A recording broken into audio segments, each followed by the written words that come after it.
Hi, I'm Isabella Chen. Have you ever had your brother's wife scream at you in front of your entire family, calling you a manipulative seductress who was trying to steal her husband, only to discover she had spent months secretly begging you to date him so she could justify leaving him for someone else? That night changed everything I thought I knew about family loyalty, and what happened next will show you exactly what people are capable of when their carefully constructed lies start falling apart. Before we jump back in, tell us where you're tuning in from, and if this story touches you, make sure you're subscribed, because tomorrow, I've saved something extra special for you. 2 years ago, I was living what most people would consider an enviable life in Portland, Oregon. At 28, I had established myself as a successful marketing consultant, specializing in sustainable business practices, working with environmentally conscious companies to help them communicate their values effectively to consumers who increasingly demanded corporate responsibility. My client roster included organic food distributors, renewable energy startups, and eco-friendly product manufacturers who appreciated my ability to translate complex environmental benefits into compelling marketing narratives. The work was fulfilling because it aligned with my personal values, but it was also financially rewarding in ways that provided genuine security and independence. I owned a renovated loft apartment in the Pearl District, drove a hybrid vehicle that reflected both my environmental consciousness and practical sensibilities, and maintained a lifestyle that balanced professional achievement with personal satisfaction. More importantly, I had built this success through my own efforts, without relying on family connections or compromising my principles for short-term financial gain. My relationship with my older brother Marcus had always been one of the most stable and supportive aspects of my life. Despite the 4-year age difference, we had maintained a close bond that had strengthened rather than weakened as we both established our adult lives. Marcus worked as a software engineer at a prominent tech company, where his methodical approach to problem-solving and natural leadership abilities had earned him rapid promotions and the respect of colleagues who valued his technical expertise and collaborative management style. When Marcus began dating Rachel Morrison 3 years earlier, I was genuinely happy for him. Rachel appeared to be everything he had been looking for in a long-term partner: intelligent, ambitious, and supportive of his career goals while maintaining her own professional aspirations as a graphic designer. She worked for a boutique advertising agency that specialized in creative campaigns for local businesses, and her portfolio demonstrated genuine artistic talent combined with commercial sensibility. During their courtship period, Rachel made consistent efforts to include me in their social activities, often suggesting that Marcus invite me to dinners, weekend outings, and holiday celebrations.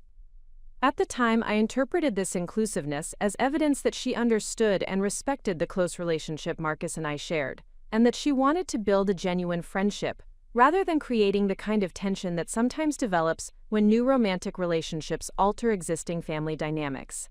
Rachel would frequently call me independently of Marcus, suggesting we meet for coffee or lunch to discuss everything from career challenges to personal relationships. These conversations felt natural and supportive, the kind of friendship that develops organically between people who share similar values and life experiences. She would ask for my advice about everything from client presentations to apartment decorating decisions, and I began to view her as not just Marcus's girlfriend, but as a genuine friend in her own right.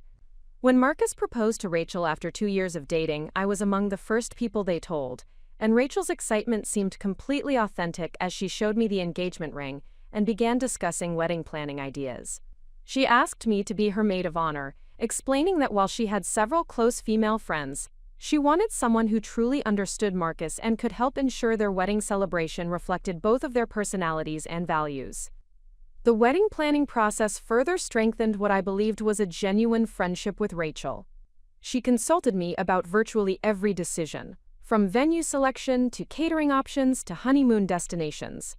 We spent countless hours together visiting potential locations, tasting menu options, and discussing the details that would make their celebration both beautiful and meaningful. Rachel consistently expressed appreciation for my input and seemed to value my perspective on decisions that would affect their future together. During these months of wedding preparation, Rachel would often confide in me about her hopes and concerns regarding married life. She worried about balancing career advancement with family responsibilities, wondered how to maintain individual identity within a committed partnership, and expressed anxieties about meeting the expectations that came with joining our close-knit family. These conversations felt intimate and authentic, the kind of honest discussions that develop between people who trust each other completely. I shared my own experiences and perspectives, offering support and encouragement while respecting the boundaries appropriate to my role as Marcus's sister and Rachel's friend. When she expressed concerns about career advancement in a competitive industry, I provided connections to marketing professionals who might offer valuable networking opportunities. When she worried about fitting into our family traditions, I explained the history and significance of various celebrations while assuring her that her own ideas and preferences would be welcomed and appreciated. The wedding itself was a beautiful celebration that seemed to represent everything Marcus and Rachel had worked toward together. Rachel looked radiant in her carefully selected dress, and Marcus's happiness was evident to everyone who attended the ceremony. Their vows were heartfelt and personal, referencing shared experiences and future dreams that suggested a deep understanding of each other's values and aspirations. During the reception, Rachel made a point of thanking me publicly for my support throughout the wedding planning process, describing me as the sister she had always wanted and expressing gratitude for the friendship we had developed. The speech felt genuine and heartfelt, bringing tears to my eyes as I realized how much our relationship had come to mean to both of us. The first year of Marcus and Rachel's marriage appeared to strengthen, rather than diminish, our friendship.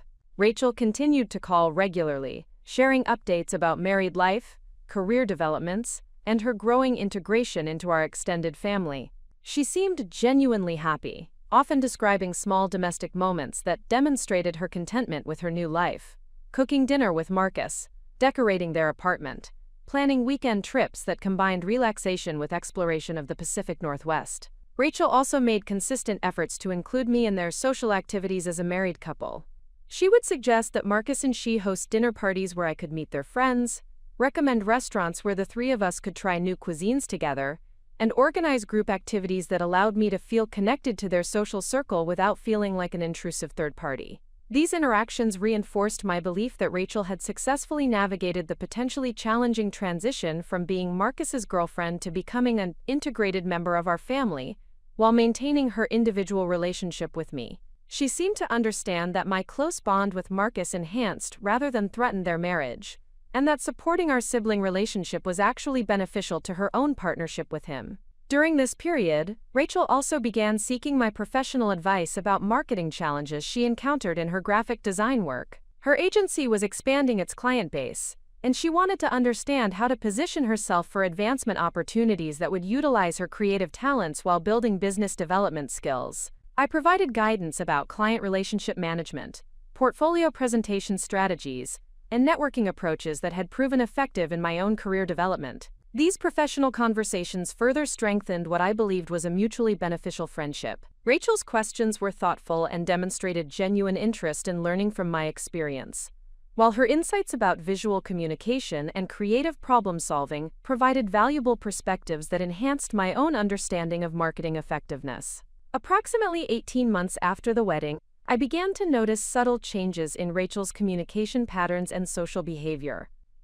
Her phone calls became less frequent, and when we did speak, the conversations felt shorter and more superficial than the intimate discussions we had previously shared. When I suggested getting together for lunch or coffee, she often cited scheduling conflicts or work commitments that prevented immediate meetings, while promising to call soon to arrange alternative times. Initially, I attributed these changes to the natural evolution of relationships as people settle into new routines and responsibilities. Rachel's career was advancing, requiring increased time and energy commitments that might naturally limit her availability for social activities. Marcus had also received a promotion that involved additional responsibilities and occasional travel, which might have affected their household routines in ways that reduced Rachel's flexibility for maintaining extensive social connections.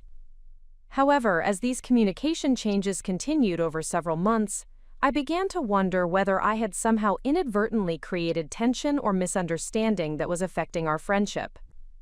I reviewed our recent conversations and interactions, searching for anything I might have said or done that could have been misinterpreted or caused offense, but I could not identify any specific incidents that would explain the growing distance in our relationship. During family gatherings, Rachel's behavior toward me remained outwardly friendly, but something subtle had shifted in the quality of our interactions. She still included me in conversations and appeared glad to see me, but the warmth and spontaneity that had previously characterized our relationship had been replaced by something that felt more performative, as though she was maintaining appropriate social behavior rather than expressing genuine affection or interest. Marcus seemed unaware of these changes, continuing to speak about Rachel with the same satisfaction and affection he had always expressed. When I cautiously mentioned that Rachel and I had been in less frequent contact recently, he attributed it to her increased work responsibilities and suggested that I should feel free to reach out to her directly rather than waiting for her to initiate contact. Following Marcus's suggestion, I began making more deliberate efforts to maintain our friendship, sending occasional text messages about topics I thought might interest her, forwarding articles related to her professional work, and suggesting specific dates for lunch meetings rather than waiting for her to propose alternatives. Rachel's responses to these overtures were polite but often brief, and her availability for social activities remained limited due to what appeared to be genuinely demanding work and personal commitments. Despite these changes in our personal relationship, Rachel continued to seek my professional advice when she encountered marketing-related challenges in her graphic design work. These conversations felt more like our earlier interactions, with Rachel asking detailed questions about client relationship strategies, portfolio development approaches, and business networking techniques. Her questions were sophisticated and demonstrated genuine interest in learning from my experience, which suggested that her reduced social availability was indeed related to increased professional responsibilities, rather than any fundamental change in her feelings about our friendship. The professional nature of these conversations also provided opportunities for me to demonstrate ongoing support for Rachel's career advancement, while respecting what appeared to be her preference for less frequent social interaction.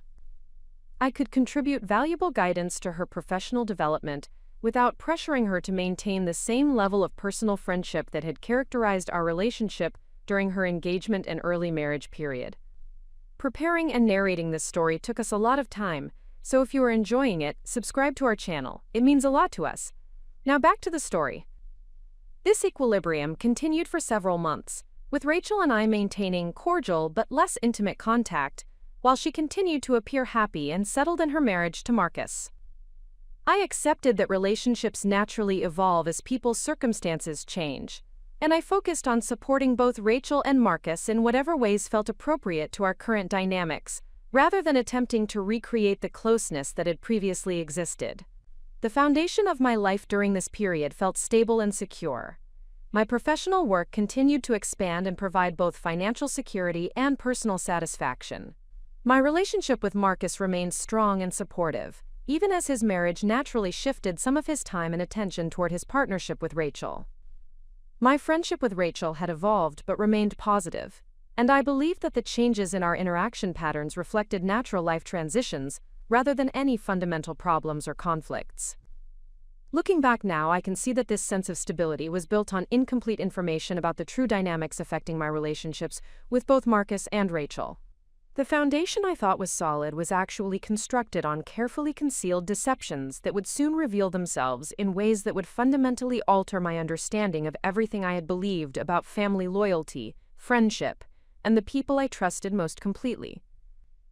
The cracks in this foundation would appear suddenly and devastatingly, exposing not just individual betrayals but systematic manipulation that had been occurring beneath the surface of relationships I had believed were genuine and mutually supportive.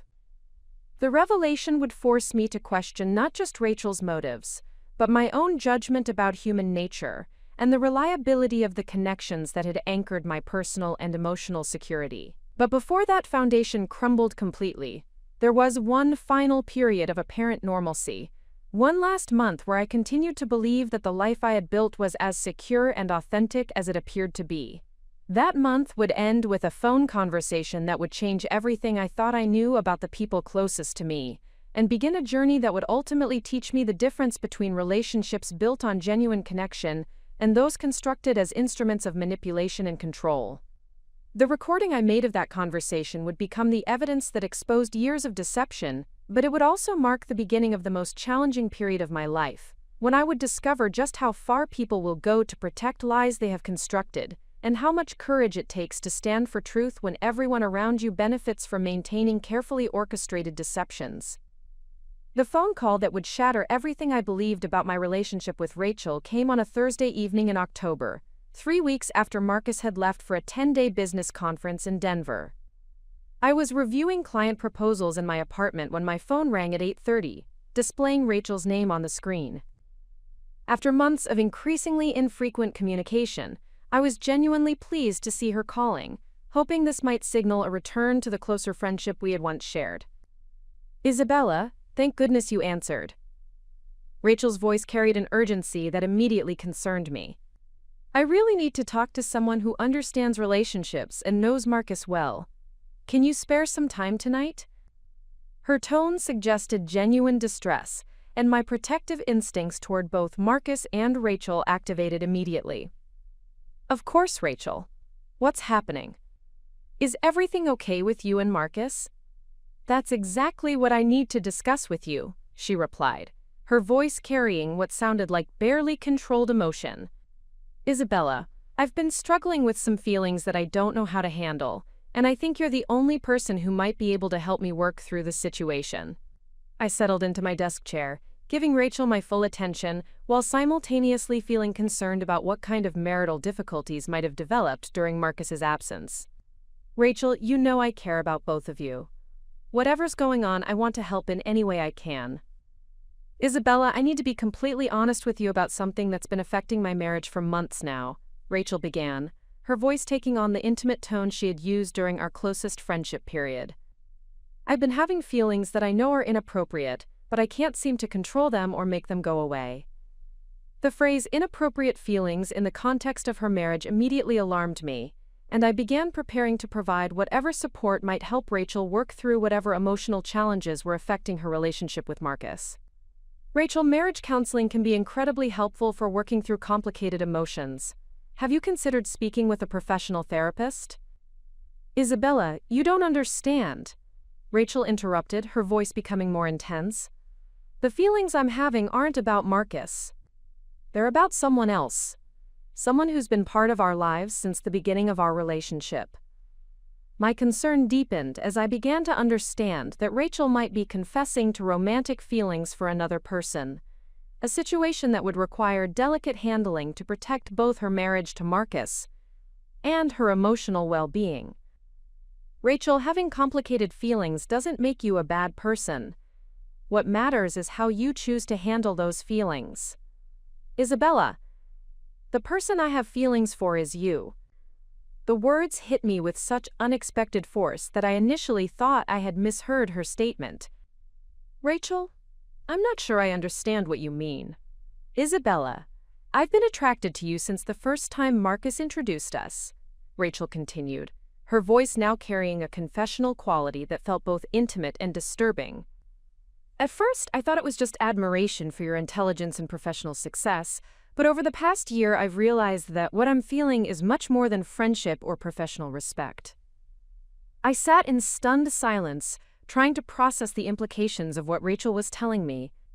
Not only was she confessing to romantic feelings that would betray her marriage to my brother, but she was directing those feelings toward me in a way that would create devastating complications for every relationship in our family. "Rachel, I think you might be confused about your emotions," I said carefully, trying to provide a response that wouldn't make the situation worse, while also not encouraging what appeared to be a completely inappropriate confession. Sometimes admiration or close friendship can feel like romantic attraction, especially when you're going through stress in other areas of your life. "Isabella, I'm not confused," Rachel replied firmly. "I know exactly what I'm feeling, and I've been trying to ignore it for months because I knew how complicated it would make everything. But Marcus being away on this business trip has made me realize that I can't continue pretending these feelings don't exist." The conversation was moving in a direction that felt increasingly dangerous for everyone involved, and I knew I needed to redirect Rachel toward more appropriate ways of handling whatever emotional confusion she was experiencing. "Rachel, I think you should consider speaking with a professional counselor who can help you understand these feelings and work through them in a way that protects your marriage to Marcus." Isabella, I don't want to work through them, Rachel said, her voice becoming more assertive. I want to act on them. I've been thinking about this for weeks, and I believe you have feelings for me too, even if you haven't admitted them to yourself. The suggestion that I might have romantic feelings for Rachel was so completely inaccurate that I began to wonder whether she was experiencing some kind of psychological crisis that was distorting her perception of our relationship. Rachel, I care about you as Marcus's wife and as someone I considered a close friend, but I have never had romantic feelings toward you. Isabella, I've seen how you look at me during family gatherings. Rachel continued, seemingly ignoring my clear statement about my feelings. I've noticed how you always make time to help me with professional questions, and how you seem disappointed when I became less available for social activities. Those behaviors suggest feelings that go beyond ordinary friendship. Her interpretation of my actions was so fundamentally wrong that I began to realize this conversation represented something far more serious than emotional confusion or marital stress. Rachel was constructing a narrative about our relationship that bore no resemblance to reality, and she appeared to genuinely believe in the accuracy of her distorted perceptions. Rachel, helping you with professional questions and wanting to maintain our friendship are normal behaviors that don't indicate romantic attraction, I explained, trying to remain patient while also being completely clear about the boundaries that needed to be maintained. I think you may be misinterpreting ordinary friendship behaviors because you're going through a difficult emotional period. Isabella, I know you're trying to be loyal to Marcus, but you don't have to protect his feelings at the expense of your own happiness, Rachel replied, her voice taking on what sounded like a coaching tone. Marcus is a good person, but he's not emotionally available in the way that someone like you needs. You deserve to be with someone who truly understands your intelligence and ambition. The suggestion that I needed to choose between loyalty to Marcus and my own happiness revealed how completely Rachel had misunderstood both my feelings and the nature of my relationship with my brother. More disturbing was her implication that she understood my needs better than I understood them myself. Rachel, my relationship with Marcus is not something that limits my happiness, I said, my voice becoming firmer as I realized the extent of her misconceptions. Marcus is my brother, and our close relationship is completely separate from any romantic relationships either of us might have. Isabella, I understand that admitting feelings for me would feel like betraying Marcus, but sometimes we have to choose authenticity over family loyalty, Rachel continued, her voice taking on what sounded like therapeutic language. I've been researching this situation, and emotional attraction between family members through marriage is more common than people realize. The phrase emotional attraction between family members was so inappropriate and disturbing that I began to feel genuinely alarmed about Rachel's mental state. She appeared to be constructing psychological justifications for feelings and behaviors that were completely outside the boundaries of appropriate family relationships. Rachel, there is no emotional attraction between us, I stated clearly, hoping that direct communication might help her understand the reality of our situation. What you're describing as attraction has never existed from my perspective, and I think you need professional help to understand why you're interpreting normal friendship behaviors as romantic signals. Isabella, I can hear in your voice that you're scared to admit your true feelings, Rachel replied, her tone becoming more confident rather than less. I understand that fear, because I've been living with it for months. But we don't have to continue denying what's between us. Her increasing confidence in the face of my clear denials suggested that this conversation was not going to end with Rachel accepting reality and seeking appropriate help. Instead, she appeared to be interpreting my resistance as confirmation of her theories about my supposed hidden feelings. Rachel, I need you to listen to me very carefully, I said, adopting the most serious tone I could manage. I do not have romantic feelings for you. I have never had romantic feelings for you. What you're describing as signals or attraction has never existed from my perspective. You are married to my brother, and even if I did have such feelings, which I do not, acting on them would be completely inappropriate. Isabella, I know this is scary, but I've already made peace with ending my marriage to Marcus, Rachel said, her voice carrying what sounded like relief rather than the distress such a decision should have caused.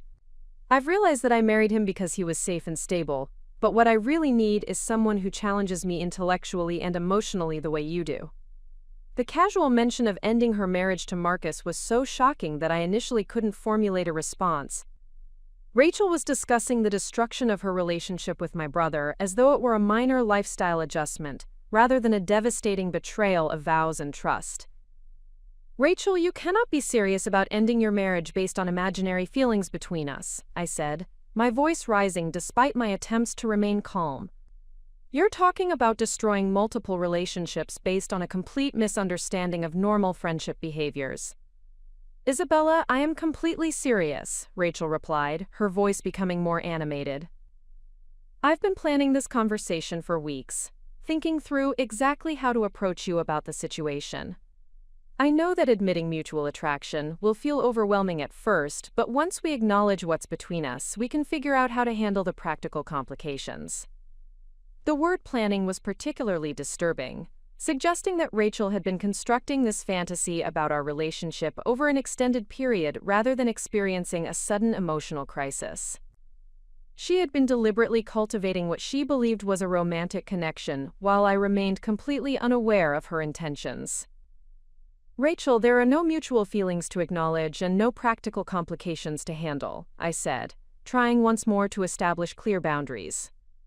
What you need to handle is getting professional help to understand why you've developed these inappropriate feelings and how to work through them without destroying your marriage. Isabella, I can tell that you're trying to protect everyone's feelings, but you're actually making the situation more painful for all of us by denying what's obvious. Rachel continued, her voice taking on a tone that suggested she believed she was providing helpful guidance. Marcus deserves to be with someone who's genuinely attracted to him, and you deserve to be with someone who appreciates your intelligence and ambition. Her suggestion that she was acting in Marcus's best interests by planning to leave him for his sister was so twisted that I began to understand that rational conversation was not going to resolve this situation. Rachel had constructed a comprehensive narrative that justified her feelings and actions while portraying herself as acting altruistically rather than selfishly. Rachel, Marcus is genuinely attracted to you and you committed to being with him when you married him, I replied, trying to focus her attention on the reality of her existing relationship rather than her fantasies about alternative arrangements. If you're having doubts about your marriage, those doubts should be addressed through counseling, not through pursuing inappropriate relationships with other family members. Quote, Isabella, I know that Marcus thinks he's attracted to me, but our physical relationship has never felt natural or passionate, Rachel said, her voice carrying a confessional tone that made me deeply uncomfortable. I've been pretending to be satisfied, because I didn't want to hurt his feelings.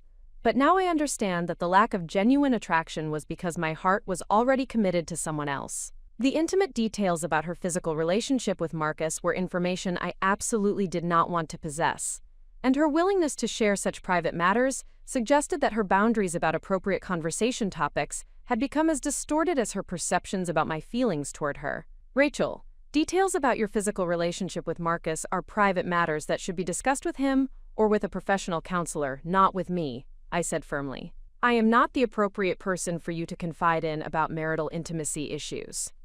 Isabella, you're exactly the right person to discuss this with because you're the person I want to be intimate with, Rachel replied, her voice becoming more direct. I need you to understand that what Marcus and I have is friendship and compatibility, but what you and I could have is genuine passion and intellectual connection. At this point, I realized that continuing this conversation was not going to help Rachel understand appropriate boundaries or seek the professional help she clearly needed. Instead, prolonging the discussion might encourage her to believe that my continued engagement indicated some level of interest in her inappropriate suggestions. However, as I prepared to end the conversation, something in Rachel's tone made me realize that this situation was even more complex than I had initially understood. Her confidence in discussing the end of her marriage and her certainty about my supposed feelings suggested that this was not a spontaneous emotional crisis, but a carefully planned approach to a situation she had been considering for an extended period. Rachel, I'm going to end this conversation now because it's not appropriate for me to continue discussing these topics with you, I said, reaching for my phone to hang up. Isabella, please don't hang up, Rachel said quickly, her voice shifting to a pleading tone. I know this is overwhelming, but I need you to understand how long I've been thinking about this and how carefully I've planned our transition from the current situation to something that will make us both happier. The word transition was particularly alarming, suggesting that Rachel had developed specific plans for how this imaginary relationship would develop. Rachel, there is no transition to plan because there is no relationship to develop. I am not interested in pursuing anything beyond appropriate family friendship with you.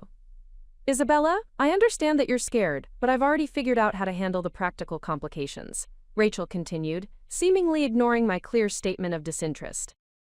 I know you're worried about hurting Marcus, but I've been preparing him for the end of our marriage by gradually reducing our emotional intimacy over the past several months. This revelation was so disturbing that I felt momentarily unable to respond. Rachel was admitting that she had been systematically undermining her marriage to Marcus as preparation for pursuing a relationship with me that I had never indicated any interest in developing.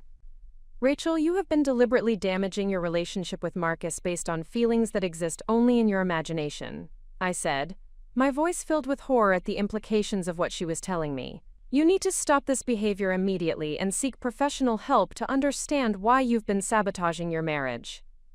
Isabella, I haven't been sabotaging anything, Rachel replied, her voice becoming defensive. I've been preparing for a natural transition that will ultimately make everyone happier.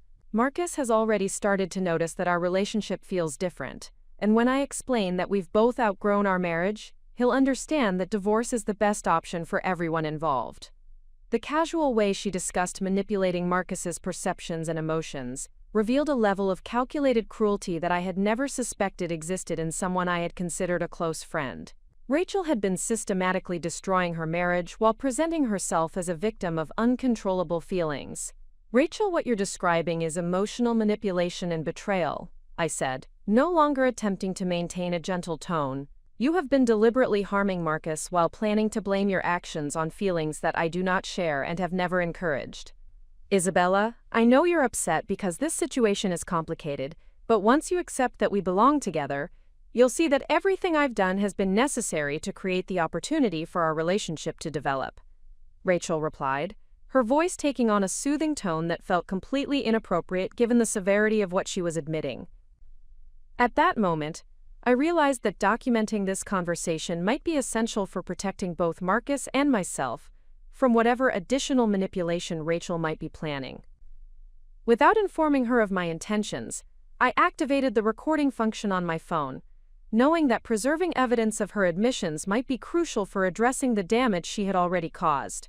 The recording would capture not only her inappropriate confessions about her feelings toward me, but also her admissions about deliberately undermining her marriage to Marcus and her detailed plans for manipulating the situation to serve her desires.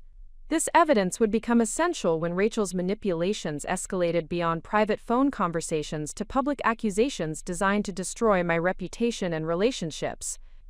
But in that moment, I simply knew that I was dealing with someone whose relationship to truth and appropriate behavior had become so distorted that protecting myself and Marcus would require documentation of exactly what Rachel was planning and how far she was willing to go to achieve her imaginary romantic objectives. The morning after Rachel's devastating phone call, I woke with the grim realization that I needed to warn Marcus about what his wife had revealed during our conversation. However, before I could determine the most appropriate way to approach such a delicate situation, my phone began ringing with a series of calls that would expose the true scope of Rachel's manipulative strategy. The first call came from my mother, Patricia Chen, at 7:30 in the morning. Her voice carried a tone of concern, mixed with confusion, that immediately put me on alert. Isabella, I received a very disturbing call from Rachel last night. My mother began without her usual pleasantries. She seemed quite upset and mentioned that you had been making inappropriate advances toward her. I told her that must be some kind of misunderstanding, but she insisted that you had been pursuing her romantically for months. The audacity of Rachel's lie took my breath away. Within hours of confessing her inappropriate feelings toward me and admitting that she had been deliberately undermining her marriage to Marcus, she had called my mother to present a completely inverted version of events that portrayed me as the aggressor in a romantic pursuit that existed only in her imagination. Mother, that is absolutely untrue, I said, my voice steady despite the shock of learning how quickly Rachel had moved to control the narrative. Rachel called me last night to confess romantic feelings toward me, which I firmly rejected. I never made any advances toward her, and I have never had inappropriate feelings about my brother's wife. My mother's pause was longer than I had expected. And when she spoke again, her tone suggested that she was struggling to reconcile conflicting versions of events. Isabella, Rachel was very specific about incidents where you had allegedly made suggestive comments or behaved inappropriately during family gatherings. She mentioned particular conversations and gestures that she interpreted as romantic interest. The fact that Rachel had prepared specific false examples of my supposed inappropriate behavior indicated that her manipulation strategy was far more sophisticated than I had initially realized. She had not simply made general accusations but had constructed detailed fabrications designed to make her lies appear credible and specific. "Mother, I would like you to consider the source of these accusations," I replied carefully. "Rachel has never mentioned any discomfort with my behavior during the years we have known each other. In fact, she has consistently sought out my company and advice. Does it seem logical that someone who was genuinely uncomfortable with inappropriate advances would continue to pursue closer friendship and professional mentoring?" My mother's response revealed the effectiveness of Rachel's strategic approach. "Isabella, Rachel explained that she had been trying to maintain family harmony by not addressing your behavior directly, but that your advances had become more persistent recently, and she felt she needed to seek support from family members." The explanation was brilliant in its manipulation. The comments made at recent family gatherings about marriage motivations and family contributions were completely inappropriate and reflected assumptions that we now understand were entirely without foundation. Eleanor continued, specifically addressing behavior that had prompted my decision to reveal information that would correct their fundamental misunderstandings. Her direct acknowledgement of inappropriate behavior provided foundation for rebuilding family relationships based on mutual respect and accurate understanding, while establishing expectations for future interactions that would reflect appreciation for my character and achievements, rather than suspicion about motivations that had never been accurate. James observed this family processing with visible relief about finally addressing tensions that had been affecting our marriage while creating opportunities for authentic relationships based on complete information rather than partial understanding that had enabled inappropriate assumptions and hurtful behavior patterns. "Mother, Father, I hope you can understand how difficult it has been to watch Isabella endure questions about her character and motivations when the reality of her circumstances and achievements exceeded anything our family had accomplished in terms of both financial success and social impact through business activities," James stated, his voice reflecting years of accumulated frustration about family dynamics that had placed him in impossible positions between loyalty to his wife and relationships with his parents. His expression of these feelings created opportunity for comprehensive family processing of how misconceptions had affected all relationships, while establishing framework for transformed interactions that would serve everyone's interests through mutual respect and appreciation for individual contributions and achievements. The conversation continued with detailed discussion of specific companies and initiatives that I had supported, revealing systematic attention to problems affecting vulnerable populations and environmental challenges that traditional business approaches were not adequately addressing through conventional profit-motivated strategies. Richard's examination of renewable energy projects that had brought electricity to rural communities while generating exceptional financial returns demonstrated recognition of business models that created value for society while building wealth through innovation rather than resource extraction or market manipulation that characterized many traditional investment approaches. Eleanor's growing understanding of educational technology platforms that served students with diverse learning needs reflected appreciation for work that addressed problems she had observed through volunteer activities but had not previously recognized as areas where business innovation could create solutions that served both social needs and financial sustainability requirements. The documentation review revealed patterns of investment decisions that consistently prioritized opportunities where exceptional financial returns aligned with meaningful social impact, demonstrating systematic application of values that Eleanor and Richard claimed to support through their own charitable activities and community engagement efforts. This alignment between my business philosophy and their stated values created foundation for genuine relationship development based on shared principles and mutual respect, rather than hierarchical assumptions about social status and financial contributions that had characterized their previous treatment of me throughout our marriage. The atmosphere in our dining room had fundamentally shifted from formal family dinner to emotional processing session.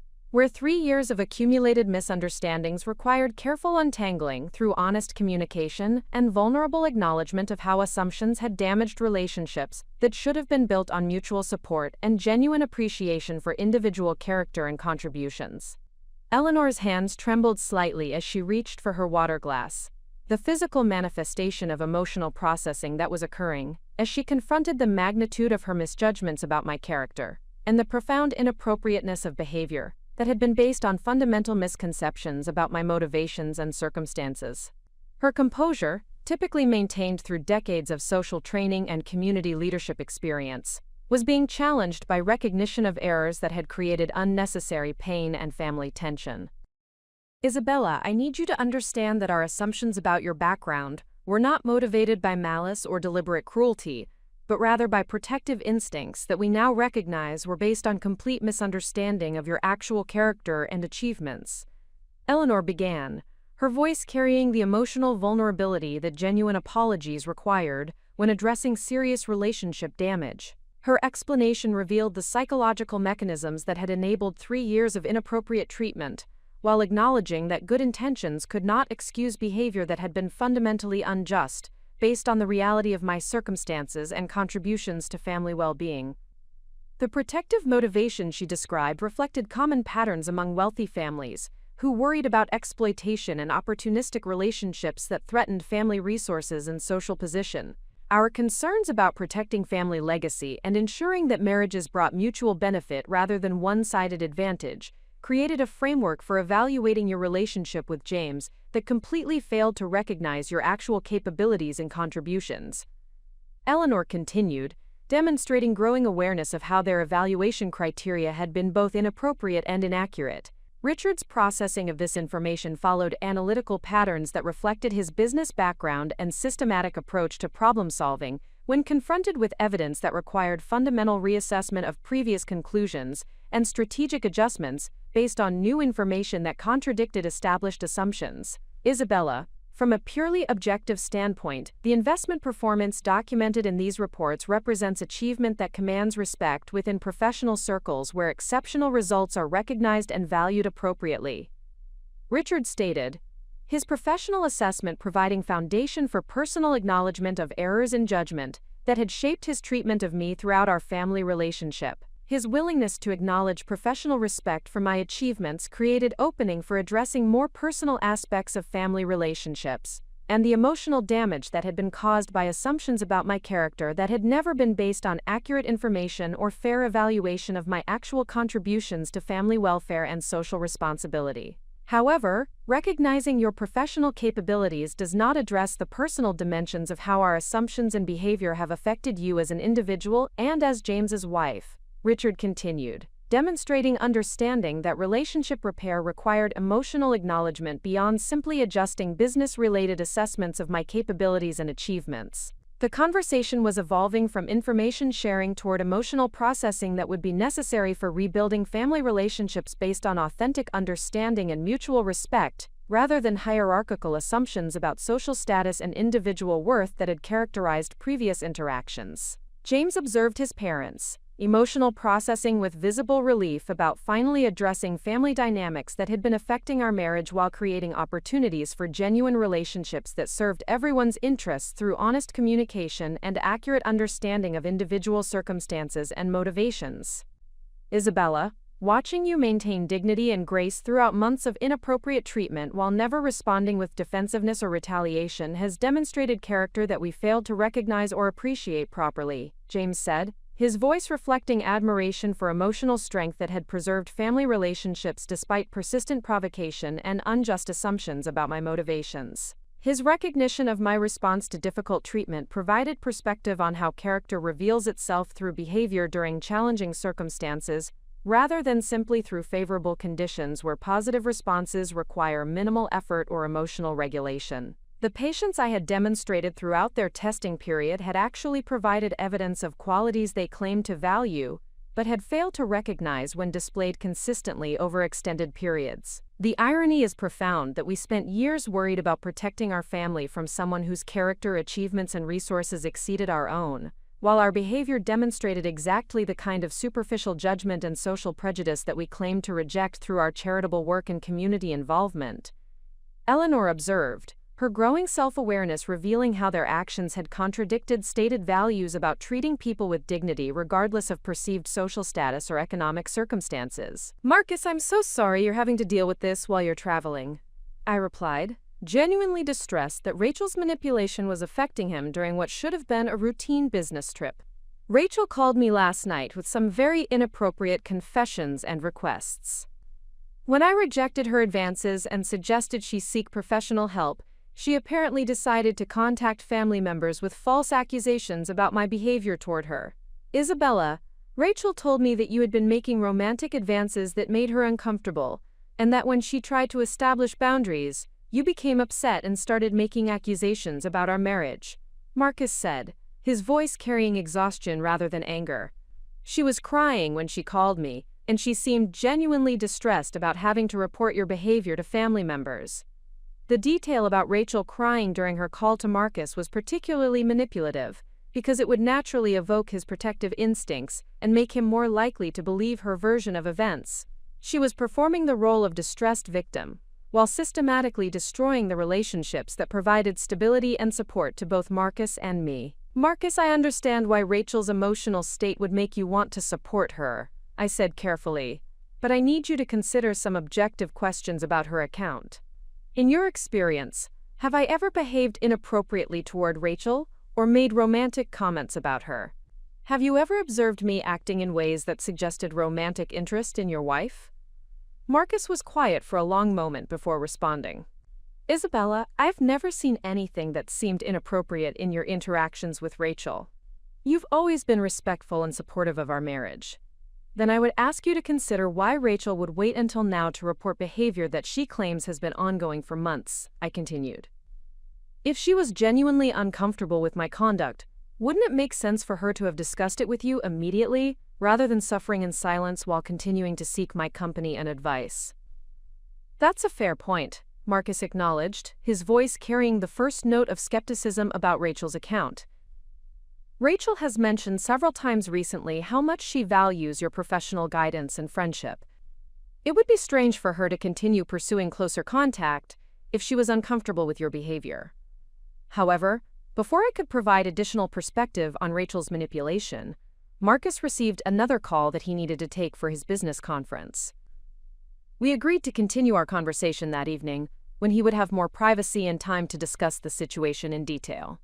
The pattern of calls that morning revealed the systematic nature of Rachel's manipulation campaign. She had not simply made false accusations but had constructed a comprehensive narrative designed to isolate me from family support, while positioning herself as a victim who deserved sympathy and protection. More disturbing was the realization that Rachel's strategy was working exactly as she had planned. By immediately contacting multiple family members with detailed false accusations, she had created a situation where my truthful account would appear defensive and self-serving, while her lies would seem credible because they were consistent across multiple conversations. The institutional machine that Rachel had activated was not a formal organization, but the informal network of family relationships that normally provided support and stability during personal crises. By systematically feeding false information into that network, she had converted my natural support system into a source of additional pressure and isolation. Understanding the scope of Rachel's manipulation helped me realize that defending myself would require more than simply providing truthful accounts of what had occurred. Rachel had prepared for the possibility that I would deny her accusations by creating explanations that would make my denials appear to be further evidence of inappropriate behavior. The sophistication of her approach suggested that this manipulation campaign had been planned well in advance of our phone conversation, possibly for weeks or months. Rachel had not simply reacted emotionally to my rejection of her inappropriate feelings, but had implemented a strategic plan designed to destroy my relationships with family members, while protecting herself from consequences for her own inappropriate behavior. The recording I had made of our conversation would become essential evidence for exposing Rachel's lies, but I was beginning to understand that simply providing contradictory information would not be sufficient to counter the systematic manipulation she had implemented. Revealing the truth would require demonstrating not just the falsity of her specific accusations, but the calculated nature of her entire campaign to control the family narrative, while pursuing her inappropriate objectives. By the afternoon following Rachel's coordinated campaign of false accusations, I realized that defending myself against her systematic lies would require professional guidance. The complexity of her manipulation strategy and the effectiveness of her narrative control suggested that this situation would escalate beyond simple family disagreements into territory that might require legal protection or professional intervention. I contacted Sarah Mitchell, an attorney who specialized in defamation and harassment cases, having been referred to her by a professional colleague who had faced similar challenges with false accusations in a business context. Sarah's office was located in a downtown Portland building that housed several law firms specializing in civil litigation, and her credentials included extensive experience with cases involving systematic character assassination and reputation damage.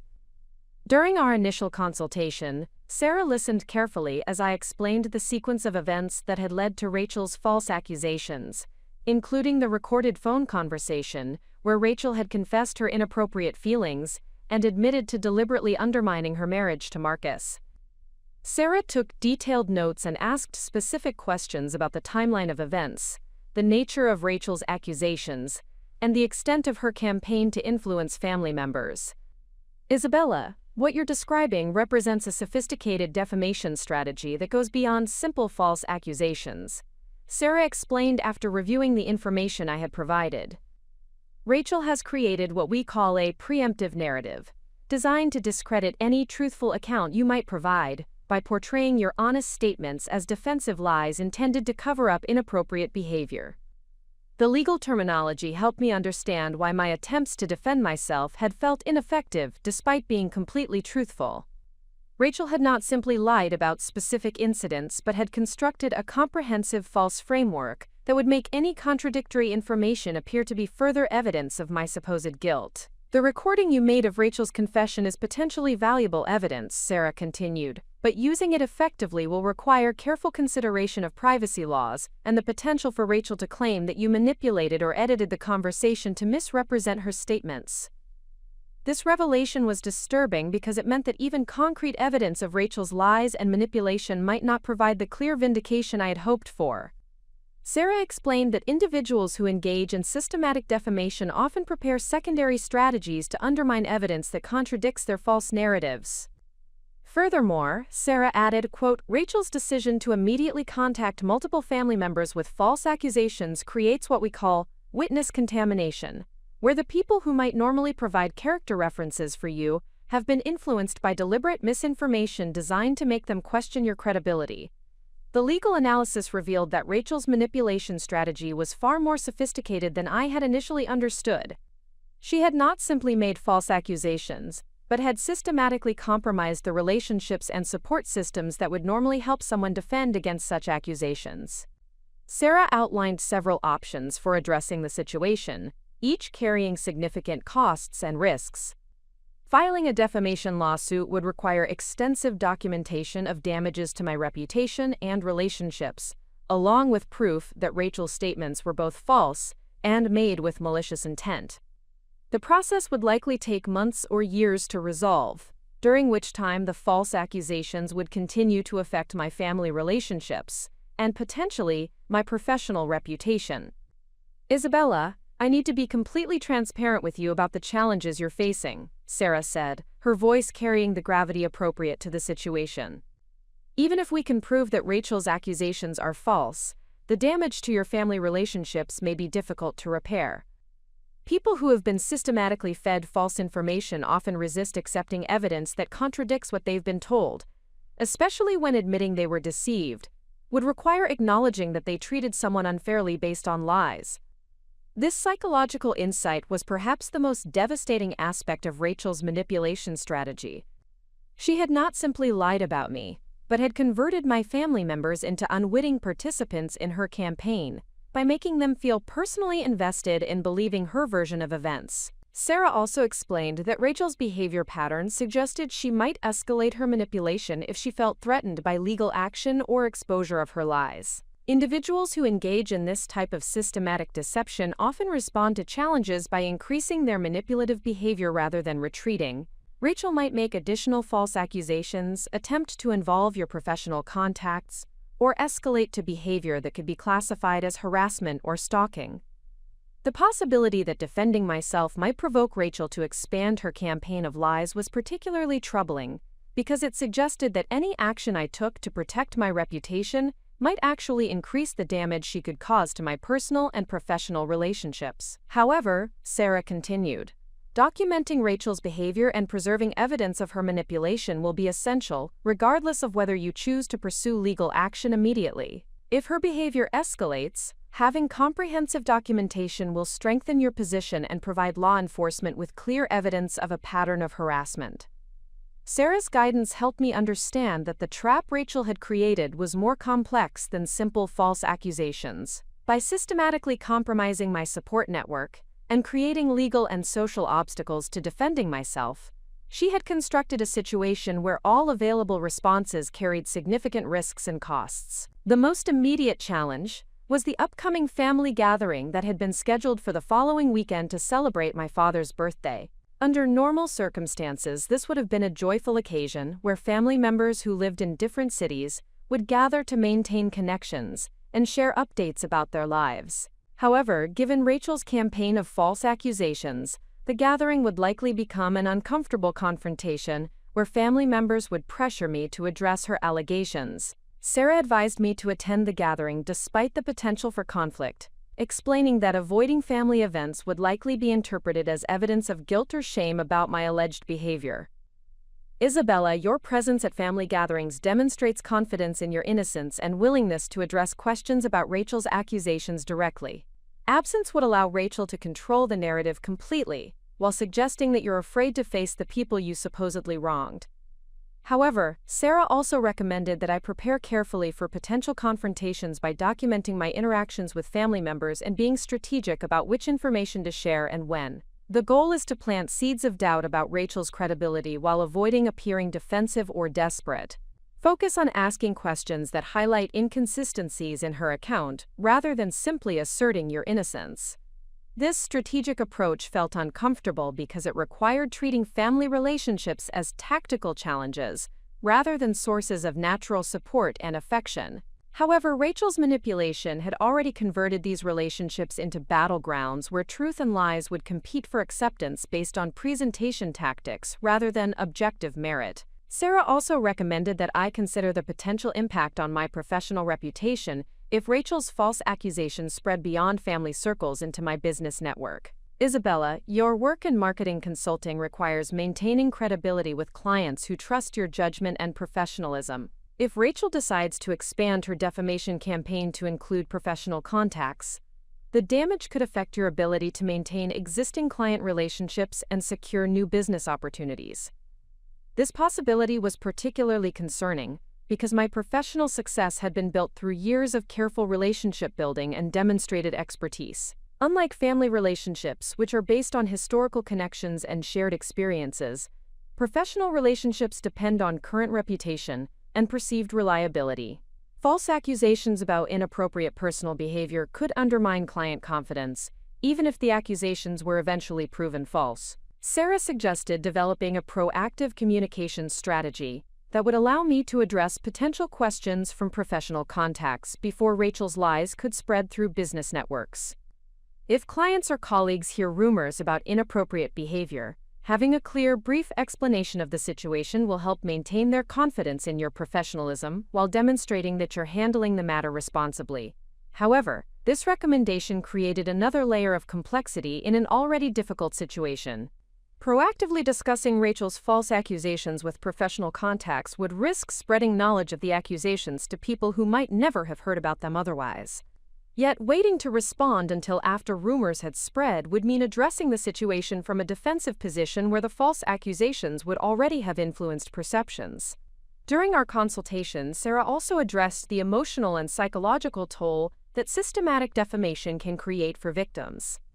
Isabella, what you're experiencing is a form of psychological warfare designed to make you doubt your own perceptions and exhaust your emotional resources through constant stress and conflict.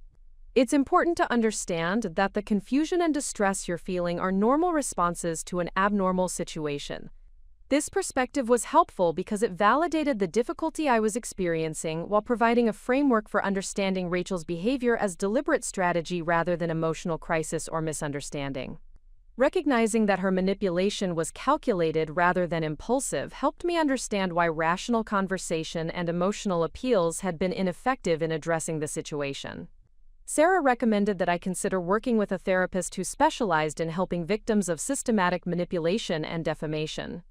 The psychological tactics that Rachel is using can create lasting effects on your ability to trust your own judgment and maintain confidence in your relationships with others. Professional support will help you process these experiences without allowing them to undermine your long-term emotional well-being. The suggestion that I might need therapy to recover from Rachel's manipulation highlighted the serious nature of the damage she was attempting to cause. Her false accusations were not simply temporary inconveniences but deliberate attacks designed to create lasting harm to my psychological health and relationship capacity. As our consultation concluded, Sarah provided me with detailed recommendations for documenting Rachel's future behavior and preserving evidence that might be needed for legal action or law enforcement intervention. She emphasized that maintaining detailed records would be essential regardless of which specific legal strategies I chose to pursue. Isabella, the most important thing to understand is that you're dealing with someone whose relationship to truth and appropriate behavior has become severely distorted. Sarah explained. Rachel's willingness to systematically lie to multiple family members and manipulate their emotions for her own purposes suggests that she may be capable of escalating to more serious forms of harassment or defamation if she feels threatened by your resistance to her manipulation. This warning helped me understand that the situation I was facing was not simply a family dispute that could be resolved through honest conversation and mutual understanding. Rachel's behavior represented a genuine threat to my reputation, relationships, and emotional well-being that would require strategic response and professional support to address effectively. The legal consultation revealed that Rachel had created a trap that was both comprehensive and sophisticated. By systematically compromising my support network, creating obstacles to defending myself, and preparing for potential challenges to her false narrative, she had constructed a situation where every available response carried significant risks and costs. However, understanding the nature of the trap also provided clarity about the importance of resistance. Accepting Rachel's manipulation and allowing her false accusations to go unchallenged would validate her strategy and potentially encourage her to escalate her behavior. More importantly, it would mean sacrificing my integrity and authentic relationships for the sake of avoiding conflict with someone whose behavior had revealed fundamental incompatibility with healthy family dynamics. The choice I faced was not between easy and difficult options, but between maintaining my principles despite significant costs and abandoning those principles for the sake of temporary peace that would ultimately prove hollow and unsustainable. Understanding this distinction would prove essential for developing the courage and strategic thinking necessary to navigate the challenges that lay ahead. The family gathering for my father's birthday arrived with an atmosphere of tension that was palpable from the moment I entered my parents' home. What should have been a celebration of David Chen's 62nd birthday had transformed into an uncomfortable tribunal, where family members gathered with predetermined judgments about my character, based on Rachel's systematic campaign of false accusations. The gathering included my parents, Patricia and David Chen, my aunt and uncle Margaret and Robert Santos, my cousins Maria Santos and James Chen, along with Marcus and Rachel, who had driven up from their apartments specifically for this event. The normal warmth and spontaneous conversation that characterized family celebrations had been replaced by careful politeness and watchful observation as family members evaluated my behavior for signs of the inappropriate conduct Rachel had described.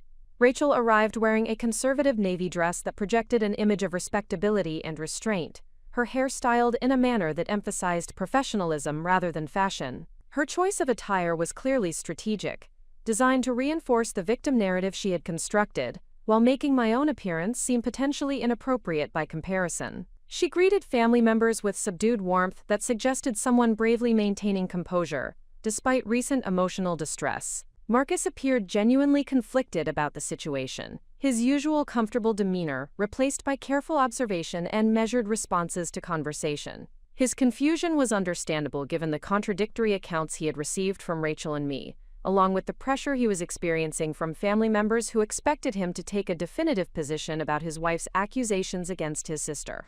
The most painful aspect of the gathering was observing how Rachel's manipulation had affected family members who had previously demonstrated consistent affection and support for me. My mother's interactions carried a formality that suggested disappointment mixed with uncertainty about how to address the allegations. My father avoided direct conversation entirely, focusing his attention on other family members in ways that felt deliberately exclusionary. My cousin Maria, who had initially expressed some skepticism about Rachel's accusations during our phone conversation, now maintained careful distance while observing my interactions with other family members. Her behavior suggested that additional conversations with Rachel or other family members had reinforced the false narrative, rather than encouraging critical examination of the accusations. The dinner conversation focused on safe topics such as work developments, neighborhood changes, and plans for upcoming holidays. However, the underlying tension was obvious in the careful way family members avoided mentioning relationships, personal challenges, or anything that might create opportunities for discussing the accusations that everyone was thinking about, but nobody was addressing directly.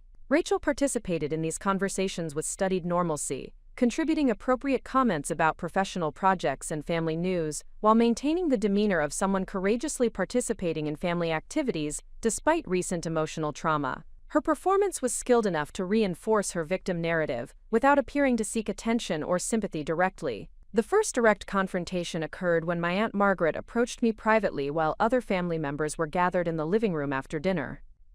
Margaret had always been a source of straightforward advice and emotional support, making her participation in Rachel's manipulation campaign particularly devastating.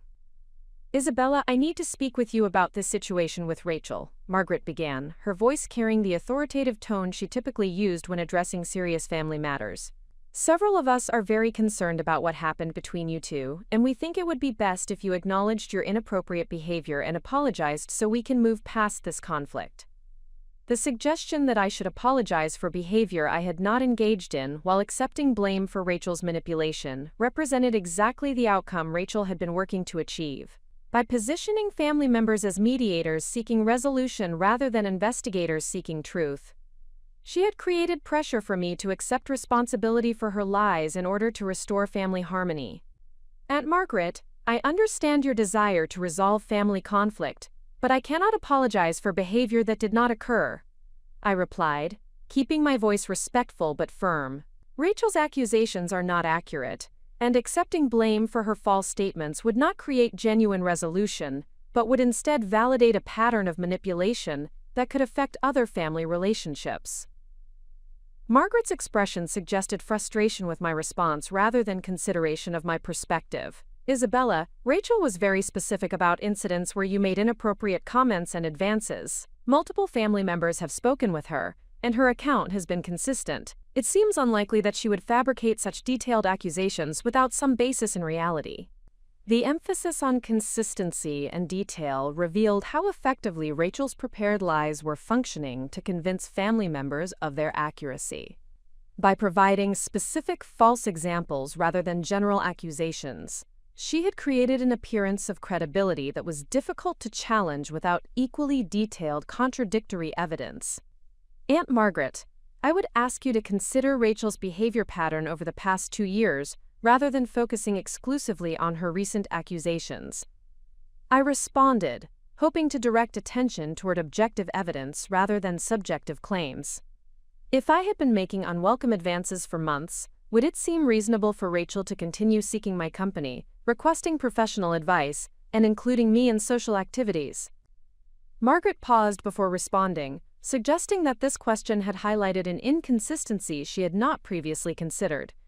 "Isabella, Rachel explained that she was trying to maintain family harmony by not addressing your behavior directly, hoping that you would recognize her discomfort and modify your conduct without requiring confrontation." Once again, Rachel had anticipated potential challenges to her narrative and prepared explanations that would make her lies appear more credible. By claiming that she had been attempting to handle the situation diplomatically, she had created justification for continuing to seek contact with someone who was allegedly making her uncomfortable. The conversation with Margaret revealed the futility of attempting to counter Rachel's systematic lies through logical argument alone. Rachel had prepared comprehensive false narratives that included explanations for every potential inconsistency, making it virtually impossible to expose her deception through conversation with people who were already predisposed to believe her victim narrative. The second confrontation occurred when my cousin James approached me in the kitchen while I was helping clean up after dinner. James had always maintained a protective attitude toward family members, and his participation in addressing Rachel's accusations felt like another betrayal of previously supportive relationships. "Isabella, I think you need to understand how your behavior is affecting everyone in this family," James began, his voice carrying disappointment mixed with anger. "Rachel is married to Marcus, and your inability to respect those boundaries is creating problems for everyone. We need you to acknowledge what you did wrong and commit to changing your behavior." The phrase "inability to respect boundaries" was particularly galling because it suggested that I had deliberately violated clearly established limits rather than being falsely accused of behavior that had never occurred. James was accepting Rachel's narrative so completely that he was treating her accusations as established facts rather than claims that required verification. "James, I have never violated appropriate boundaries with Rachel or anyone else in this family," I replied, recognizing that defending myself required addressing both the false accusations and the assumptions underlying them.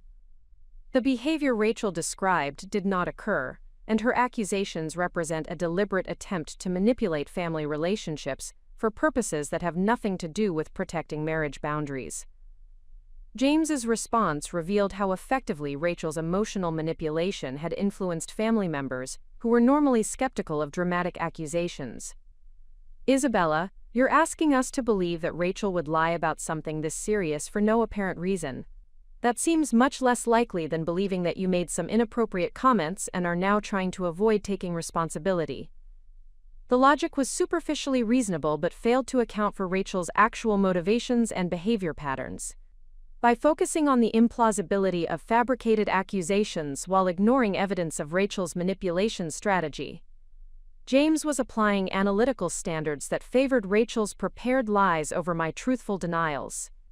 "James, I would ask you to consider Rachel's actual motivations rather than assuming she has no reasons for making false accusations," I responded, hoping to encourage more comprehensive analysis of the situation. People engage in manipulation and false accusations when they believe such tactics will help them achieve objectives that they cannot accomplish through honest means. However, James's response indicated that he was not interested in examining Rachel's motivations or considering alternative explanations for her behavior. "Isabella, you're being paranoid and defensive. Rachel has no reason to lie about this, and multiple family members have confirmed that her account is consistent and detailed." The accusation of paranoia was particularly damaging because it suggested that my resistance to Rachel's false accusations represented psychological instability rather than legitimate self-defense. By framing my attempts to expose her manipulation as evidence of paranoid thinking, family members were creating additional pressure for me to accept blame for behavior I had not engaged in. The most devastating confrontation occurred when my mother approached me privately as the gathering was ending and family members were preparing to leave. Patricia Chen had always been a source of emotional support and practical guidance, making her participation in Rachel's campaign particularly painful. "Isabella, your father and I are very disappointed in your behavior and your unwillingness to accept responsibility for the problems you have created," my mother began, her voice carrying a coldness that I had rarely experienced from her. "Rachel has been nothing but kind and supportive toward you, and your inappropriate advances have put her in an impossible position." The suggestion that Rachel had been nothing but kind and supportive revealed how completely her manipulation had rewritten the family's understanding of our relationship history. My mother was accepting Rachel's victim narrative so thoroughly that she was ignoring years of evidence about Rachel's actual behavior patterns and motivations. "Mother, Rachel's accusations are false, and her victim narrative does not reflect the reality of what occurred between us," I replied, hoping that direct challenge might encourage more critical examination of the situation. "I believe Rachel is manipulating family relationships to serve her own purposes, and accepting her false accusations would validate behavior that could damage other family connections." My mother's response was swift and definitive. Isabella, we will not tolerate conspiracy theories about Rachel's motivations. She has provided specific examples of your inappropriate behavior to multiple family members, and her account has been consistent. Your refusal to acknowledge wrongdoing and apologize is creating additional problems for everyone. The phrase conspiracy theories was particularly damaging because it suggested that any attempt to expose Rachel's manipulation would be dismissed as paranoid fantasy rather than legitimate analysis of suspicious behavior patterns. My mother was effectively prohibiting critical examination of Rachel's accusations, while demanding that I accept blame for behavior that had not occurred. Mother, examining someone's motivations and behavior patterns is not conspiracy thinking but responsible analysis when evaluating serious accusations. I responded, trying to maintain respectful tone while also being clear about the importance of truth over family harmony. Accepting false accusations would not create genuine resolution but would instead reward manipulation and potentially encourage similar behavior in the future. However, my mother's final statement revealed that the isolation campaign had achieved its intended effect. Isabella, until you are willing to acknowledge your inappropriate behavior and apologize to Rachel, your father and I think it would be best if you limited your participation in family gatherings. We cannot continue to subject Rachel to uncomfortable situations while you refuse to accept responsibility for your actions. The threat of exclusion from family activities represented the culmination of Rachel's manipulation strategy. By convincing family members that my presence created discomfort for her while my refusal to accept blame demonstrated ongoing problematic behavior, she had positioned herself as someone who needed protection from my alleged misconduct. The drive home from my parents' house was one of the most isolating experiences of my adult life. Family members who had provided emotional support and practical guidance for 28 years had accepted false accusations about my character and behavior, while refusing to consider evidence that contradicted Rachel's carefully constructed lies. The effectiveness of Rachel's manipulation campaign exceeded even my worst expectations. Not only had she convinced family members to believe her false accusations, but she had also created social pressure that made defending myself appear to be evidence of additional inappropriate behavior. By framing my resistance as defensiveness and paranoia, she had constructed a narrative trap where any attempt to expose her lies would be interpreted as confirmation of my supposed guilt. The isolation was not simply social but psychological, as Rachel's manipulation had created doubt about my own perceptions and judgment among people whose opinions I valued and trusted. The systematic nature of her lies had created a distorted version of reality that felt more compelling to family members than the truth I was attempting to communicate. However, the family gathering also provided crucial insight into the scope and sophistication of Rachel's manipulation strategy.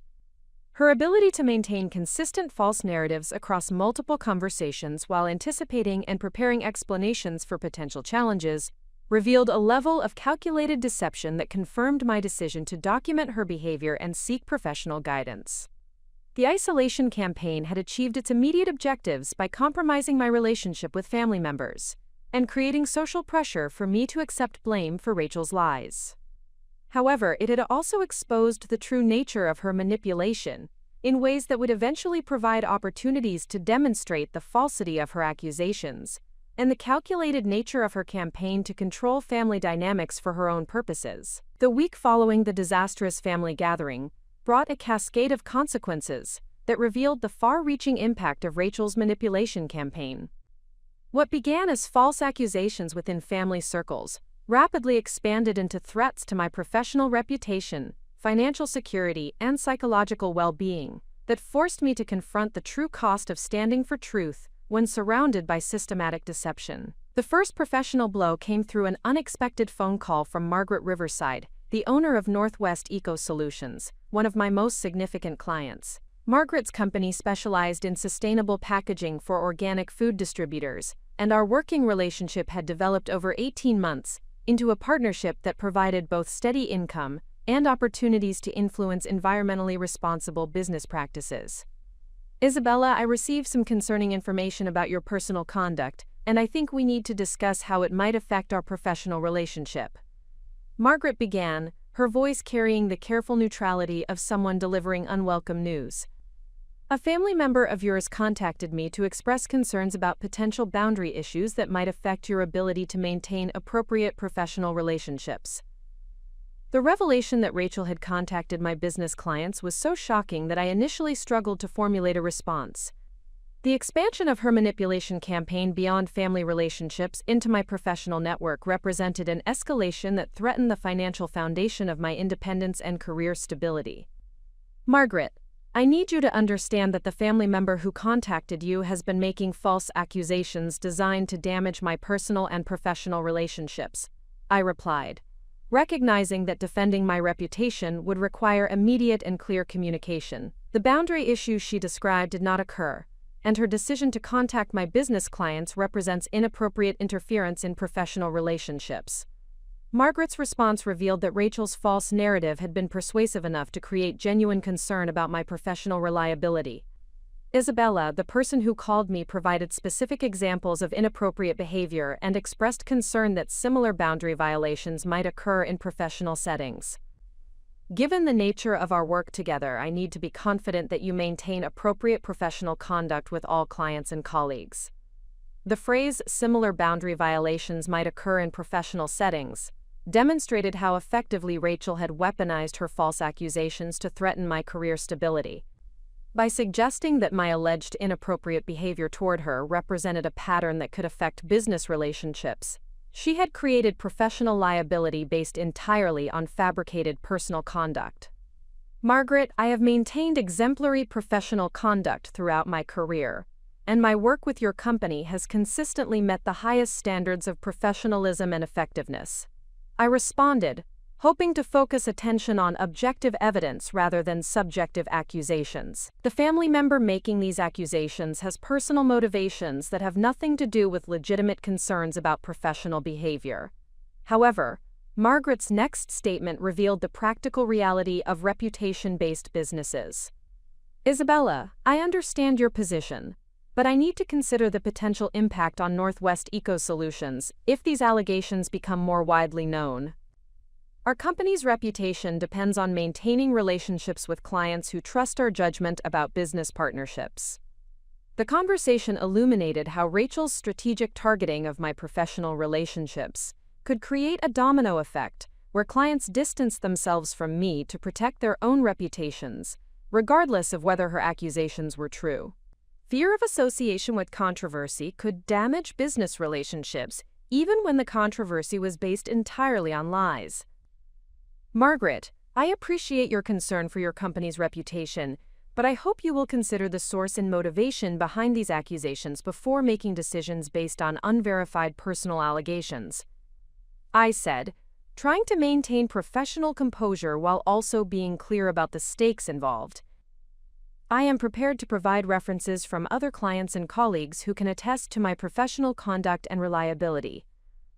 The conversation ended with Margaret agreeing to postpone any immediate decisions about our working relationship while requesting time to consider the situation. However, her tone suggested that the damage to our professional partnership might already be irreversible, regardless of whether she eventually concluded that Rachel's accusations were false. The second professional impact came through a more subtle but equally damaging channel. Dr. Elena Rodriguez, the director of the Sustainable Business Consortium, where I served on the advisory board, called to discuss concerns that had been raised about my continued participation in the organization's upcoming conference on green marketing strategies. Isabella, we've received some unofficial inquiries about your personal conduct that have created concerns among board members about potential controversy at the conference, Elena explained, her voice carrying the diplomatic tone of someone navigating institutional politics. While we value your professional contributions, some members feel that unresolved personal allegations might create distractions from the conference's environmental focus. The phrase "unofficial inquiries" suggested that Rachel's campaign had reached into professional networks beyond my direct client relationships, creating whisper campaigns that could damage my reputation within the broader sustainable business community where my expertise and connections had been built over years of dedicated work. Elena, I need you to understand that the personal allegations you're referencing are false accusations made by someone who is attempting to damage my professional standing for personal reasons. I replied, recognizing that my response to these professional threats would need to be more assertive than my approach to family conflicts. My personal conduct has always been exemplary, and allowing unverified accusations to affect professional opportunities would set a dangerous precedent for the organization. Elena's response revealed the institutional challenges created by reputation-based attacks. Isabella, I personally believe in your professionalism and integrity, but the board's concern is about potential disruption to the conference if these personal issues become a focus of attention rather than the environmental topics we're trying to promote. The conversation highlighted how manipulative individuals can leverage social discomfort with controversy to achieve their destructive objectives without ever needing to prove their accusations. By simply creating uncertainty and potential conflict, Rachel's lies could affect my professional opportunities regardless of their truth value. The financial implications of these professional threats became clear when I reviewed my client contracts and income projections for the following quarter. Northwest Eco Solutions represented approximately 30% of my monthly income, and losing that client would require either replacing their revenue quickly or significantly reducing my living expenses. The Sustainable Business Consortium Conference had been expected to generate new client leads that would expand my business. Being excluded from that opportunity would limit my ability to maintain financial stability while defending against Rachel's ongoing attacks. However, the most devastating personal cost came through the deterioration of my relationship with Marcus, whose confusion and pain over the conflicting accounts of events had created distance between us for the first time in our adult lives. His phone calls became less frequent and more stilted. Our conversations focused on practical matters rather than the personal connection that had always characterized our sibling relationship. During one particularly difficult conversation, Marcus's exhaustion with the situation became apparent. "Isabella, I don't know what to believe anymore," he admitted, his voice carrying a weariness that broke my heart. "Rachel is my wife, and she's been consistent about what happened between you two. But you're my sister, and I've never known you to lie about anything important. I feel like I'm being forced to choose between the two most important women in my life." The pain in Marcus's voice revealed how Rachel's manipulation was achieving its intended effect of destroying the close relationship between Marcus and me while positioning herself as the wronged party who deserved his loyalty and protection. Her false accusations had created a situation where supporting me would require Marcus to acknowledge that his wife was systematically lying about serious allegations. "Marcus, I understand how difficult this situation is for you, and I don't want to force you to choose between relationships that should be able to coexist," I replied, hoping to preserve some connection while also being honest about the reality of Rachel's manipulation.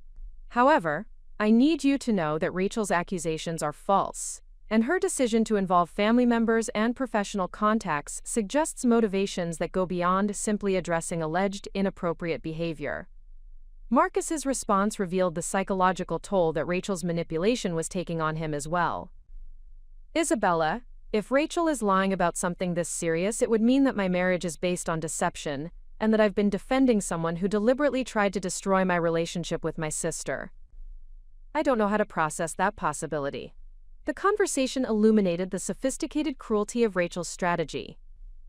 By creating a situation where Marcus would have to acknowledge devastating betrayal by his wife in order to support his sister, she had made it psychologically easier for him to accept her lies than to confront the full scope of her manipulation. The emotional toll of these escalating costs began affecting my daily functioning in ways that concerned me. Sleep became elusive as I replayed conversations and analyzed strategies for defending myself against systematic lies. Concentration during work became difficult as anxiety about the next professional attack interfered with my ability to focus on client projects. Social activities lost their appeal as I became hypervigilant about potential gossip or judgment from people who might have heard distorted versions of Rachel's accusations. The isolation was particularly acute because the false accusations had compromised the relationships that would normally provide emotional support during difficult periods. Family members who might have offered guidance and encouragement had instead become sources of additional pressure and judgment. Professional colleagues who might have provided perspective and networking opportunities had become potential threats who might have been influenced by Rachel's campaign. Dr. Jennifer Walsh, the therapist Sarah Mitchell had recommended, helped me understand that the psychological symptoms I was experiencing represented normal responses to abnormal circumstances rather than personal weakness or inadequate coping skills. Isabella, what you're dealing with is a form of psychological warfare designed to make you doubt your own perceptions while exhausting your emotional resources through constant stress and conflict, she explained during our first session. The therapeutic perspective provided crucial insight into Rachel's manipulation strategy and its intended effects. Individuals who engage in systematic defamation often target their victims, support systems, and professional relationships, specifically because isolation makes people more vulnerable to accepting false narratives about themselves. The goal is to create situations where accepting blame for behavior that didn't occur seems easier than continuing to fight against lies that are systematically supported by manipulated social pressure. Dr. Walsh's analysis helped me understand that my resistance to Rachel's manipulation was psychologically healthy rather than stubborn or defensive, despite the social costs it was creating. Maintaining your commitment to truth and refusing to accept blame for behavior that didn't occur demonstrates psychological strength and integrity. The difficulty you're experiencing comes from the conflict between standing for your principles and the natural human need for social connection and family support. However, the therapeutic insight also highlighted the long-term challenges I would face in recovering from Rachel's attacks. The effects of systematic manipulation and defamation can persist long after the immediate conflict is resolved. Learning to trust your own perceptions again and rebuilding relationships that have been damaged by lies requires time and often professional support.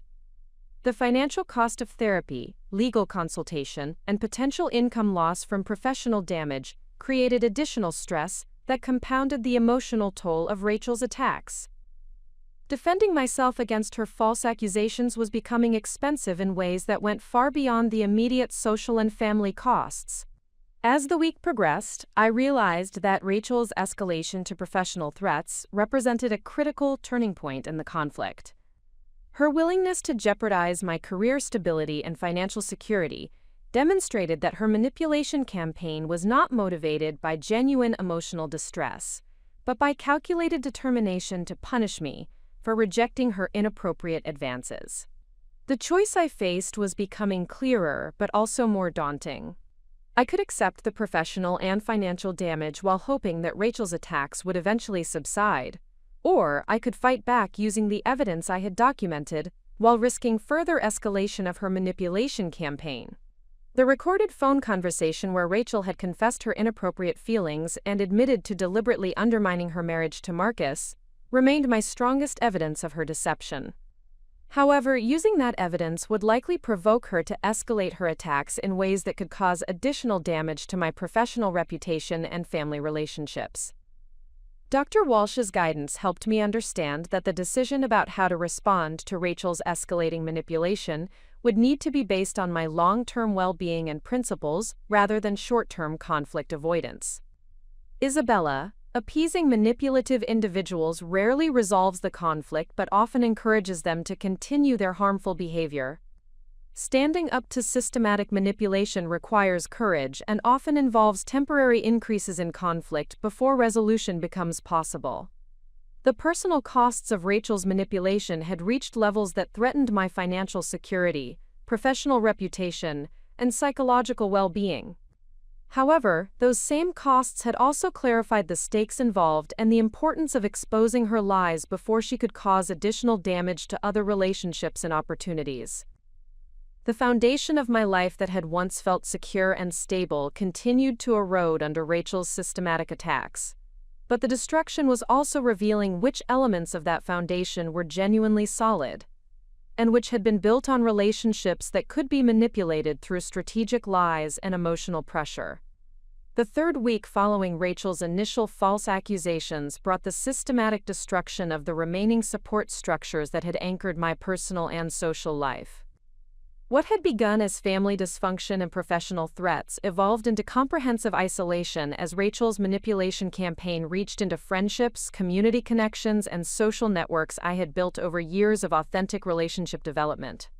The first devastating blow came through my closest friendship with Amanda Torres, whom I had known since graduate school and who had been my confidant through every major life transition over the past 8 years.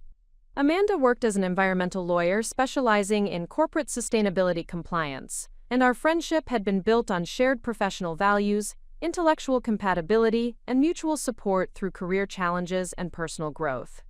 Amanda's call came on a Tuesday evening while I was reviewing client proposals, trying to maintain professional productivity, despite the constant stress of defending against Rachel's ongoing attacks. Her voice carried an uncomfortable formality that immediately indicated this conversation would not provide the emotional support I desperately needed. "Isabella, I've been hearing some concerning information about your personal conduct, and I think we need to discuss how it might affect our friendship." Amanda began, using language that echoed the professional distancing I had encountered from business contacts. "Rachel Morrison reached out to me because she was worried about my safety given the inappropriate behavior you allegedly exhibited toward her." The revelation that Rachel had contacted Amanda was particularly devastating because it represented an invasion of the one relationship that had remained untouched by family manipulation and professional threats. Amanda had been my closest friend, the person I might have turned to for perspective and emotional support during this crisis. Rachel's decision to target that relationship demonstrated the comprehensive nature of her campaign to isolate me completely. "Amanda, Rachel's accusations are false, and her decision to contact my friends represents an escalation of manipulation designed to destroy every supportive relationship in my life," I replied, hoping that years of friendship would provide some immunity against Rachel's lies. The inappropriate behavior she described did not occur, and her version of events directly contradicts what actually happened during our phone conversation. However, Amanda's response revealed that Rachel's manipulation had been strategically crafted to exploit Amanda's professional knowledge and personal concerns. "Isabella, Rachel provided specific details about your alleged advances toward her, including descriptions of behavior that could be classified as sexual harassment in professional contexts. As someone who works in legal compliance, I'm concerned about the potential implications of maintaining close friendship with someone who might be engaging in predatory behavior." The use of terms like sexual harassment and predatory behavior represented a significant escalation in Rachel's false narrative. By reframing her fabricated accusations in legal language that would resonate with Amanda's professional expertise, Rachel had created particularly compelling reasons for Amanda to distance herself from our friendship. "Amanda, I need you to understand that Rachel is using your legal expertise to make her lies appear more credible and serious than they actually are," I responded, recognizing that defending myself would require addressing both the false accusations and the strategic way they were being presented. The behavior she described did not occur in any context, professional or personal. Her decision to contact you directly demonstrates that this is a manipulation campaign rather than legitimate concern about inappropriate conduct. Amanda's pause was longer than any pause should be in a conversation between close friends who had supported each other through years of personal and professional challenges. "Isabella, I want to believe you, but Rachel seemed genuinely distressed when she called me. She provided specific examples of your alleged behavior and expressed concern that you might escalate to more serious boundary violations if you don't receive professional help." The phrase "escalate to more serious boundary violations" revealed how Rachel was using implied threats about future misconduct to make her current lies appear to be warnings about dangerous behavior patterns. By suggesting that I might become more problematic without intervention, she was creating urgency around accepting her false narrative. "Amanda, Rachel is manipulating your concern for safety to make you complicit in isolating me from supportive relationships," I replied, hoping that direct analysis of Rachel's tactics might help Amanda recognize the manipulation. The distress she exhibited during her call to you was performance designed to make her lies appear credible, not genuine emotion about experienced harassment. However, Amanda's final statement revealed that Rachel's strategy had achieved its intended effect. "Isabella, I think it would be best if we took a break from our friendship while you address these personal issues. I can't maintain close relationships with someone whose behavior might represent the kind of liability concerns I deal with professionally." The loss of Amanda's friendship was devastating, not only because of our personal connection, but because it represented the destruction of the relationship I had most relied upon for emotional support and objective perspective. Amanda's decision to end our friendship based on Rachel's lies eliminated my primary source of external validation that I was not the problematic person Rachel's manipulation campaign was portraying me to be. The second relationship casualty came through my participation in the Portland Environmental Action Network, a community organization where I had volunteered for 3 years, organizing educational events and fundraising campaigns. My involvement with PN had provided both social connection and opportunities to contribute to environmental causes that aligned with my professional expertise and personal values. Lisa Chen, the organization's coordinator, contacted me to discuss concerns that had been raised about my continued participation in upcoming events. Lisa's voice carried the diplomatic tone of someone managing institutional politics while trying to minimize conflict within volunteer organizations. Isabella, we've received information suggesting that you might be dealing with some personal conduct issues that could create uncomfortable situations during our community events, Lisa explained, using carefully neutral language that avoided direct accusations while clearly indicating that my participation was no longer welcome. While we appreciate your past contributions, some volunteers have expressed concerns about potential inappropriate behavior that might affect the comfortable, safe environment we try to maintain. The phrase uncomfortable situations during community events demonstrated how Rachel's false accusations were being weaponized to exclude me from community activities where social comfort was prioritized over truth or fairness. By creating the possibility of awkwardness or conflict, Rachel's lies could affect my social participation regardless of their accuracy. Lisa, I need you to understand that the conduct issues you're referencing are based on false accusations made by someone who is systematically targeting my personal and professional relationships. I replied, recognizing that my response to community exclusion would need to be more assertive than my approach to family conflicts. My behavior during all PN activities has been exemplary, and there is no evidence of inappropriate conduct in any community context. Lisa's response revealed the practical challenges facing volunteer organizations when confronted with allegations they are not equipped to investigate or resolve. Isabella, I believe you're a good person, but our organization doesn't have the resources to mediate personal disputes or investigate conduct allegations. Our priority has to be maintaining an environment where all volunteers feel safe and comfortable participating. The conversation illuminated how Rachel's manipulation exploited the institutional limitations of community organizations that depend on volunteer participation and harmonious relationships. By creating uncertainty about my conduct, her lies could affect my community involvement without requiring any verification or due process. The exclusion from PN was particularly painful because environmental activism had been one of the ways I connected my professional expertise with community service and social impact. Losing that opportunity eliminated another source of meaning and social connection, while reinforcing the isolation Rachel was systematically creating. The third major relationship loss occurred through my social connection with the hiking group I had joined 2 years earlier. The Cascade Mountain Club organized weekend hiking expeditions that had provided both physical activity and social connections with people who shared interests in outdoor recreation and environmental appreciation. Jennifer Walsh, one of the group's organizers, called to discuss what she described as concerning reports about personal behavior that might affect group dynamics during overnight hiking trips. Jennifer's approach was more direct than the institutional diplomacy I had encountered from professional and community contacts. Isabella, someone contacted several group members to express concerns about your personal conduct with women in social settings. Jennifer explained, her voice carrying genuine concern mixed with uncertainty about how to handle allegations she was not equipped to evaluate. Given that our hiking trips often involve shared accommodations and close social interactions, some members are uncomfortable with your continued participation. The expansion of Rachel's false narrative to include concerns about my behavior toward women in general represented another escalation in her manipulation campaign.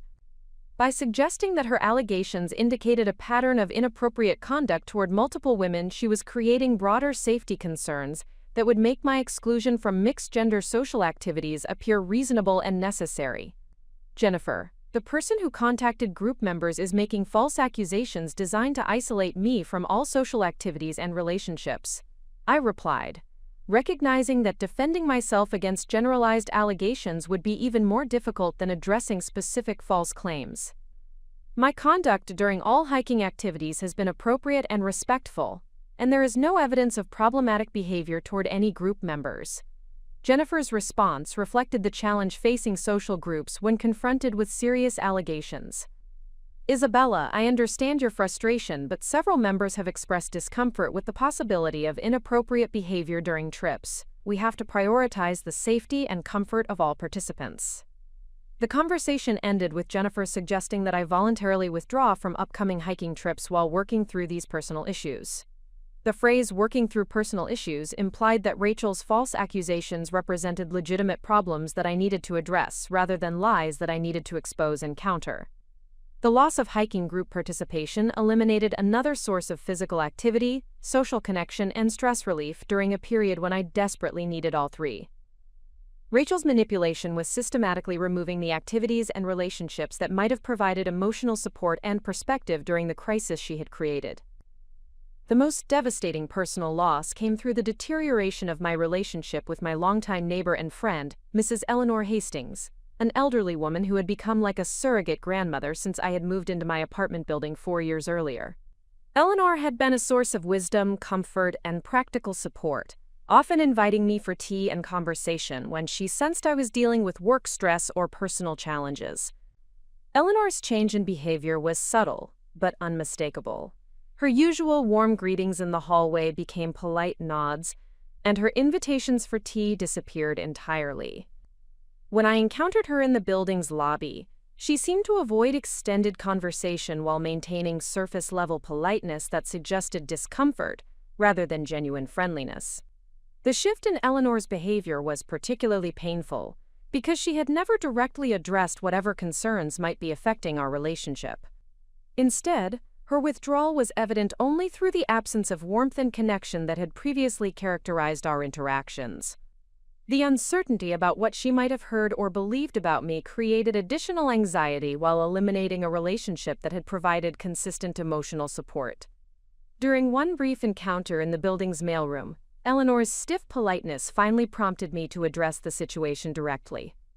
Mrs. Hastings, I've noticed that we haven't spent time together recently, and I'm concerned that someone might have shared information about me that has affected your comfort with our friendship.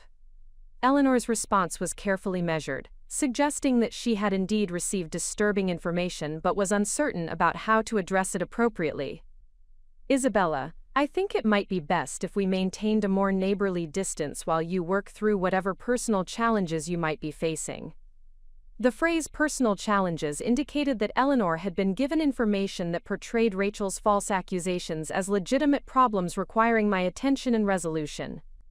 Eleanor's withdrawal represented the loss of another source of unconditional support and practical wisdom during a crisis when such resources were desperately needed. The systematic destruction of my support network had achieved Rachel's apparent objective of creating comprehensive isolation that would make accepting blame for her false accusations appear to be the only path toward restoring social connection and family harmony. By targeting friendships, community involvement, and neighborly relationships, she had eliminated the external validation and emotional support that might have helped me maintain confidence in my own perceptions and judgment. However, the comprehensive nature of Rachel's attacks also provided crucial insight into the calculated and strategic nature of her manipulation campaign.